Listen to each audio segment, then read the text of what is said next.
Жители Коми могут провести лето с пользой для экологии городов и районов.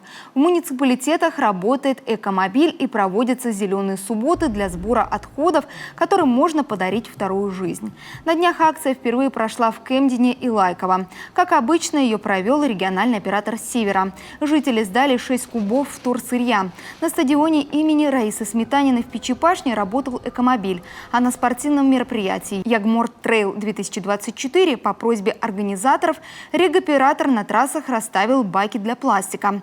Следующая «Зеленая суббота» пройдет 13 августа с 10 до 12 в Ухте с приютом для животных «9 жизней». У горожан будет возможность сдать вторсырье и принести подопечным приюта корма, медикаменты и прочие необходимые вещи. 14 июля в поселках Ухтинского района будет работать экомобиль. Он побывает в Дальнем с 10 до 11 утра, после отправится в Подгорный. Там пробудет с 11:30 до 12:30. А затем в Озерный. Там он будет с 13 до 14:00. Сдать на переработку можно будет ПЭТ-бутылки, ПНД-канистры, макулатуру, пластиковые карты, блистеры и алюминиевые банки.